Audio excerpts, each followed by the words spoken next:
Welcome to Bharti Rajput classes. आज की video में हम आगे का चैप्टर कंप्लीट करेंगे।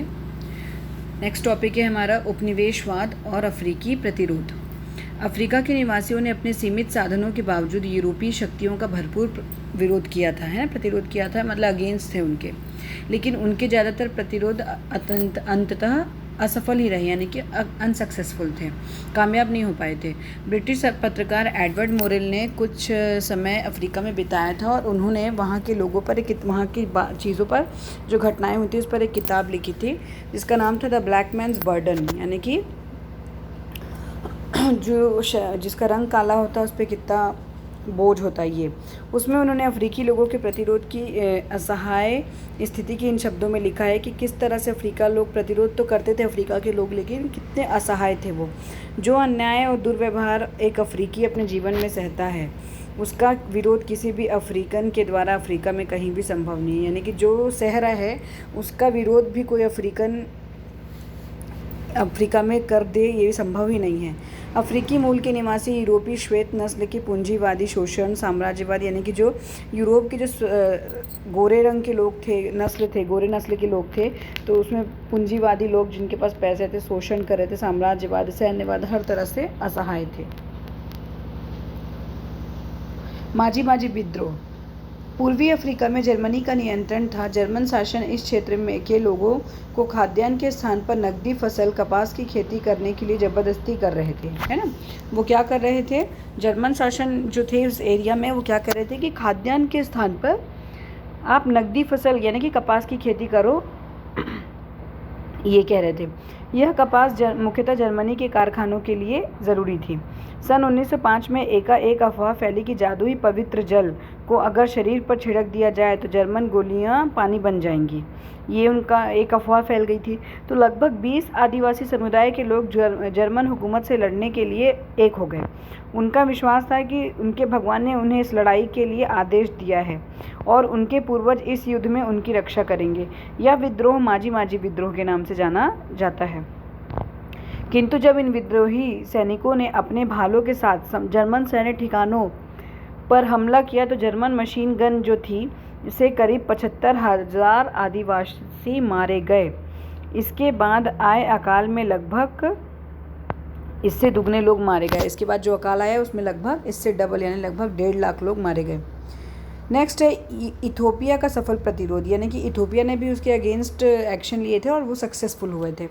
इथोपिया एकमात्र अफ्रीकी देश था जिसने सफलतापूर्वक यूरोपीय देश का प्रतिरोध किया। सन 1889 में मेनेलिक इथोपिया का शासक बना था। उस समय बर्लिन सम्मेलन के बाद ब्रिटिश, फ्रेंच एवं इटालियन लोग सभी इथोपिया को अपने प्रभाव क्षेत्र में लाने की कोशिश कर रहे थे। क्या हुआ था कि अफ्रीकी देश था, मतलब इथोपिया एक ऐसा ही अफ्रीकी देश था इकलौता जो सफलतापूर्वक यूरोपीय देश के अगेंस्ट खड़ा था और सक्सेसफुल भी हुआ था। और 1889 में मेनेलिक इथोपिया का शासक बना। उस समय बर्लिन सम्मेलन के बाद जब ब्रिटिश, फ्रेंच और इटालियन के सभी लोग क्या कर रहे थे, इथोपिया को अपने क्षेत्र में लाना चाह रहे थे, तो मेनेलिक ने बड़ी चालाकी से इनको एक दूसरे के खिलाफ ही उपयोग कर लिया। इन सब के बीच उसने फ्रांस और रूस से सब भारी मात्रा में गोला बारूद और बंदूकें खरीद ली। दोनों को सबको एक दूसरे से तू तड़ाक कराई, यानी कि एक दूसरे के खिलाफ अगेंस्ट यूज़ किया और भारी मात्रा में फ्रांस और रूस से गोला बारूद और बंदूकें खरीद ली। सन 1889 में इटली ने मेनेलिक के साथ एक संधि के लिए जो दस्तावेज बनाए गए थे वे इथोपिया और इटालियन भाषाओं में अलग अलग थे। एक संधि की थी और जो संधि की जो दस्तावेज थे वो इथोपिया और इटालियन भाषा दोनों भाषा में अलग अलग बने थे। संधि के अनुसार इथोपिया का एक छोटा हिस्सा इटली को देना था, यानी कि इथोपिया का एक छोटा सा हिस्सा इटली को देना था, लेकिन इटली ने पूरे इथोपिया को अपने संरक्षण में लेने का दावा किया था कि इटली ने कहा था कि हमको इथोपिया पूरा चाहिए। इसी बीच में इटली की सेना उत्तरी इथोपिया में आगे बढ़ने लगी कि ये तो पूरा हमारा है, तो आगे बढ़ने लगी। तो फलता मेनेलिक ने इटली के खिलाफ युद्ध की घोषणा कर दी कि अब तुम्हारे से हमारी युद्ध होगी। सन 1896 में हुए अडोवा की लड़ाई में इथोपिया की सेना ने इटली की सेना को हराकर नया इतिहास बनाया। ठीक है, अब हम नेक्स्ट टॉपिक पढ़ेंगे भारत में उपनिवेशवाद, जो कि सन 1756 से 1900 तक चला। हमने कक्षा 8वीं में पढ़ा है कि इंग्लिश ईस्ट इंडिया कंपनी सन 1757 में बंगाल के नवाब को प्लासी की लड़ाई में हराकर भारतीय उपमहाद्वीप पर ब्रिटिश साम्राज्य की स्थापना की थी, शुरुआत की थी, और इसके बाद किसी तरह धीरे धीरे पूरा भारत उनके अधीन हो गया था। इस पाठ में हम यह समझने की कोशिश करेंगे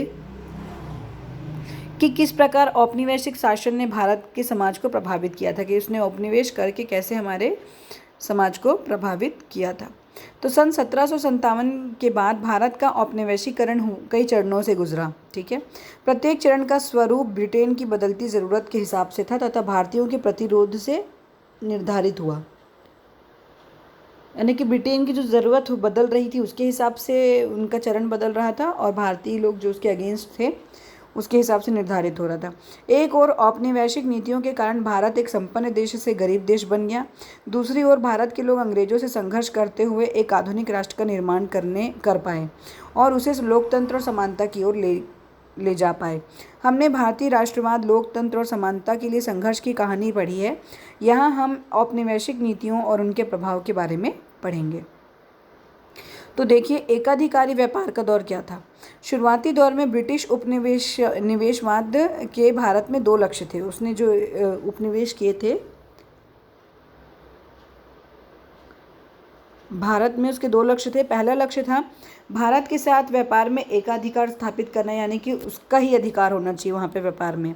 और ईस्ट इंडिया कंपनी यह सुनिश्चित करना चाहती थी कि वहीं विदेशों में भारतीय माल को बेचें ताकि कम से कम दाम में भारतीय किसान व कारीगरों के से सामान खरीद कर अधिक से अधिक दाम में दुनिया भर में बेच सके। ये उनका ट्रिक था, लक्ष्य था एक तरह से।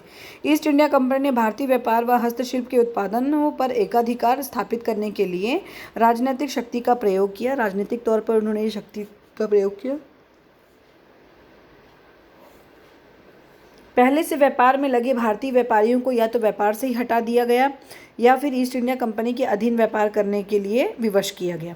भारतीय शिल्पियों एवं बुनकरों को अपना माल कम कीमत पर बेचने के लिए मजबूर किया गया और ब्रिटिश कंपनी को ही बेचोगे इसके लिए मजबूर किया गया। और इन सब के कारण भारत का विदेशों से जो व्यापार तो काफ़ी बढ़ा, लेकिन बुनकर एवं शिल्पियों को उचित कीमत नहीं मिली। दूसरा लक्ष्य था भारत से प्राप्त राजस्व पर नियंत्रण करना। जो राजस्व आ रहा था भारत से, उस पर नियंत्रण करें, उसे ब्रिटेन के हित में कैसे उपयोग करें। ईस्ट इंडिया कंपनी को भारत में तथा संपूर्ण एशिया व अफ्रीका में अपना वर्चस्व बनाए रखना था कि हम ही ऊँचे हैं, और उसके लिए युद्ध करना पड़ता था। इसके लिए अत्यधिक धन की आवश्यकता होती थी। इसे भारत से प्राप्त राजस्व से ही निकालने की कोशिश हुई। ज़्यादा राजस्व के लिए ज़्यादा भूभाग पर नियंत्रण करना ज़रूरी था। इसके लिए भारत के विभिन्न भागों को जीतकर ब्रिटिश भारत में मिलाने की कोशिश की। जो इलाके कंपनी के अधीन हुए वहां पर कंपनी ने नई प्रकार की भू राजस्व व्यवस्था लागू की, जिसके तहत ज़मींदार ज़मीन के मालिक बने और ज़मीन पर निजी स्वामित्व स्थापित हुआ। ठीक है, अंग्रेजों को उम्मीद थी कि इससे उन्हें अधिकतम भू राजस्व मिलेगा। इस नीति का दूरगामी असर यह पड़ा कि किसानों की स्थिति लगातार और बिगड़ती चली गई और वे अभूतपूर्व मानव निर्मित अकालों के शिकार होने लगे। वे बढ़ते हुए राजस्व को अदा करने के लिए ऋण लेकर साहूकार के चुंगल में फंसते चले गए। तो इस तरीके से एकाधिकारी व्यापार का दौर हुआ। दूसरा दौर क्या था? इंग्लैंड में औद्योगिक क्रांति और भारत का उपनिवेशीकरण। सन 1750 से 1800 में ब्रिटेन में औद्योगिक क्रांति शुरू हो रही थी। एकाधिकारी व्यापार व्यवस्था उद्योगपतियों के हितों में के अनुकूल नहीं थी। जो उद्योगपति थे उनके अनुकूल नहीं थी, क्योंकि एकाधिकार किसके अंडर में था? East India. तो वे नहीं चाहते थे कि भारतीय कपड़े यूरोप में बिके, कि यूरोप में आके भारतीय कपड़े बिके। उल्टा वे ये चाहते थे कि भारत उनके कारखानों में निर्मित कपड़े खरीदे। उन्होंने दबाव डाला कि भारत पर ईस्ट इंडिया कंपनी, जो महज व्यापारियों का एक समूह था, का नियंत्रण समाप्त हो जाए। धीरे धीरे ब्रिटेन की संसद ने भारतीय मामलों पर दखल बढ़ा दिया और ईस्ट इंडिया कंपनी के एकाधिकार को सन 1813 में समाप्त कर दिया। सन 1857 के स्वतंत्रता संग्राम के बाद संसद ने भारत का प्रशासन सीधे अपने हाथों में ले लिया और 1857 के स्वतंत्रता संग्राम के बाद क्या हुआ? संसद ने भारत का जो प्रशासन था वो अपने अंडर कंट्रोल में ले लिया। भारत की व्यापारिक नीतियों में बहुत सारे बदलाव किए गए। व्यापार करने की जो नीति थी उसमें बहुत चेंजेस आए। ब्रिटेन से आने वाले सामानों पर आयात शुल्क को या तो कम किया गया या फिर समाप्ति कर दिया गया, ताकि भारत में अंग्रेज़ी कारखानों में बना सामान बिक सके। हमने पिछले अध्याय में इसके बारे में पढ़ा और इन नीतियों का भारतीय बुनकरों पर पड़ने वाले प्रभाव को भी विचार किया। लाखों जुलाहो जो कल तक कपड़ा बनाने के काम में लगे हुए थे बेरोजगार हो गए और कोई काम धंधा नहीं मिलने पर वे सभी खेती करने लगे। इससे कृषि पर आबादी का दबाव बढ़ने लगा, यानी कि कृषि पर आबादी का दबाव बढ़ने लगा, यानी कि किसानों पर। उतनी ही ज़मीन पर अधिक लोग निर्भर हो गए, यानी कि ज़मीन कम थी लेकिन लोग ज़्यादा निर्भर होने लगे। ठीक है, लोग ज़्यादा थे। इस पूरी प्रक्रिया को भारत का निरौद्योगीकरण कहा जाता था, यानी कि इस पे कोई औद्योगिकीकरण नहीं था भारत का।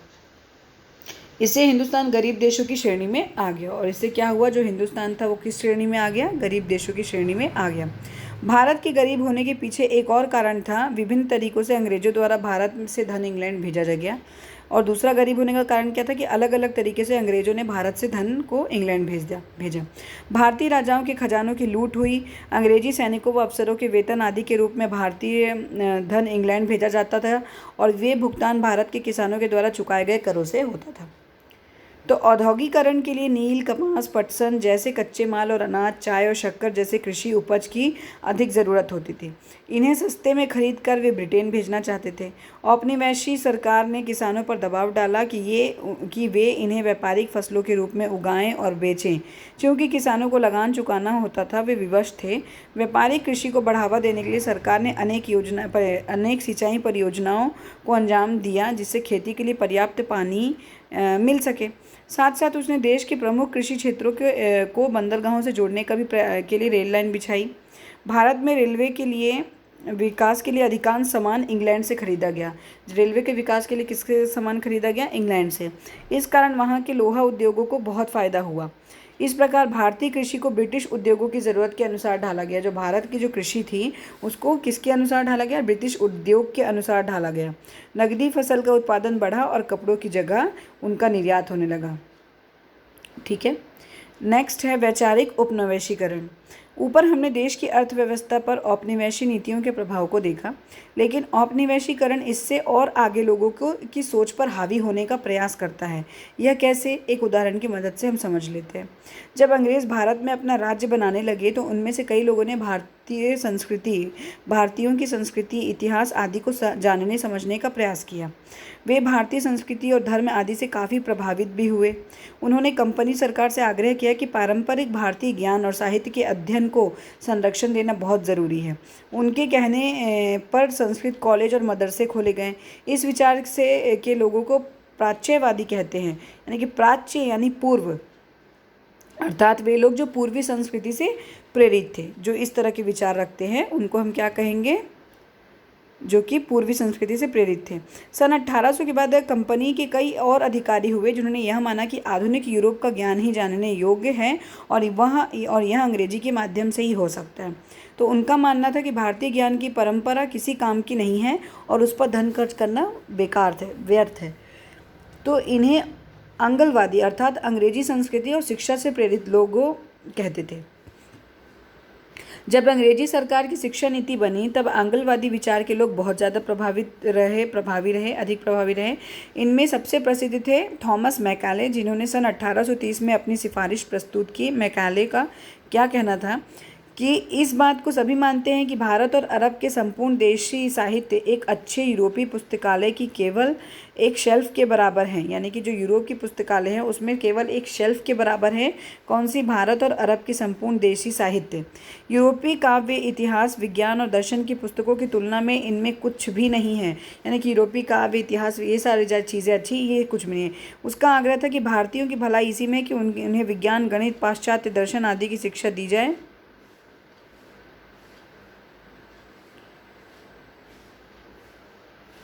ठीक है, विज्ञान, गणित, पाश्चात्य दर्शन आदि की शिक्षा दी जाए ताकि वे अंधविश्वास और बर्बरता से मुक्त हो जाएं, ये उनका कहना था। मैकेले का आग्रह था कि कुछ चुने गए भारतीयों को अंग्रेजी शिक्षा दी जानी चाहिए ताकि वे अंग्रेजी शासन के समर्थक बने और अन्य भारतीयों को भी सिखाएं। तो उन्होंने क्या कहा कि हमें सर्वाधिक प्रयास एक ऐसे वर्ग के निर्माण के लिए करना चाहिए जो हमारे और हमारी बहुसंख्यक प्रजा के बीच अनुवादक के रूप में काम करे, यानी कि उनको समझाए। ऐसा वर्ग जो खून और रंग में भारतीय हो मगर रुचि, विचार, नैतिकता और तथा बुद्धि में अंग्रेज हो। यह वर्ग अपना स्थानीय भाषाओं को परिष्कृत करके उसे आधुनिक विचार व विज्ञान का वाहक बनाए और उसके माध्यम से अपने देशवासियों को भी शिक्षित करे, ये मैकेले का कहना था। ठीक है, नेक्स्ट टॉपिक है हमारा उपनिवेशीकरण एक तुलनात्मक अध्ययन है। ठीक है, मतलब इसको कंपैरिजन हम कर रहे हैं। हमने देखा कि लैटिन अमेरिका, अफ्रीका, इंडोनेशिया, चीन, भारत आदि अलग अलग प्रकार से औपनिवेशीकरण से प्रभावित हुए थे, है ना। एक तरह का औपनिवेशीकरण लैटिन अमेरिका में देखा जा सकता है। लैटिन अमेरिका में रहने वाले अधिकांश मूल निवासी मारे गए थे जो कि लैटिन अमेरिका में रह रहे थे, और वहाँ यूरोप के लोग आकर बसे, तथा अफ्रीका से लोगों को दास बनाकर वहाँ लाया गया, ज़बरदस्ती बसाया गया। यूरोपीय देश इस तरह बसाए गए उपनिवेशों का अपना फ़ायदे के लिए शोषण करना चाहते थे। ऐसे यूरोपीय देश बसाए गए थे, यूरोपीय देश इस तरह बसाए गए कि ताकि जो उपनिवेश कर रहे हैं वो अपना फ़ायदा ले और उनका शोषण कर सकें। इसका उपनिवेश के लोगों ने विरोध किया था, कि जहाँ पे उपनिवेश हुआ था वहाँ के लोगों ने विरोध किया। एशियाई देश जैसे इंडोनेशिया व भारत में औपनिवेशीकरण लैटिन अमेरिका से भिन्न था। यहाँ पे थोड़ा अलग तरीके से था। यहाँ यूरोप के देशों ने अपना राज्य स्थापित किया और स्थानीय अर्थव्यवस्था को अपने हितों के अनुरूप बदला, किंतु इंडोनेशिया और भारत में भी फ़र्क था। इंडोनेशिया में जंगल काटकर बागान बनाए गए है ना, जिनके मालिक हॉलैंड के लोग थे। अब भारत में भी पहाड़ी क्षेत्रों में इस तरह के बागान बने, लेकिन बाकी क्षेत्रों में लगान और व्यापारिक खेती के माध्यम से किसानों का शोषण किया गया, यानी कि दो तरीके से शोषण किया गया। सबसे महत्वपूर्ण, भारत के उद्योगों को पनपने ही नहीं दिया गया, जिससे भारतीय कपड़ा उद्योगों का विनाश हो गया हुआ। चीन की कहानी इन सबसे और अलग रही। वहाँ शासक तो चीनी ही बने रहे, मगर चीन के विभिन्न हिस्सों पर यूरोपीय देशों का ही कब्जा रहा, वर्चस्व था, उन्हीं का शासन था, उन्हीं की जिम्मेदारी थी कि उनके शासन की जिम्मेदारी के बिना वहाँ के लोगों का तथा संसाधनों का दोहन, जहाँ वे शासन की जिम्मेदारी के बिना, यानी कि शासन की कोई जिम्मेदारी नहीं बनती, मतलब शासन कुछ नहीं कर सकता, उनका दोहन कर रहे थे वहाँ की चीज़ों का, है ना, वहाँ के संसाधनों का। इन सब देशों में औपनिवेशीकरण के प्रतिरोध की कहानी भी अलग अलग है, हर जगह अलग अलग तरह से प्रतिरोध हुआ है। हम खुद लैटिन अमेरिका, चीन, भारत और अफ्रीका के प्रतिरोध की तुलना कर सकते हैं। तो हमारा ये उपनिवेशवाद का चैप्टर यहाँ ख़त्म होता है। ये सारी चीज़ें आपको कॉम्पिटिटिव एग्ज़ाम्स में बहुत काम आएंगी। आई होप आप लोगों को मेरे वीडियोस पसंद आ रहे होंगे। Please do like, share and subscribe my channel Bharti Rajput classes.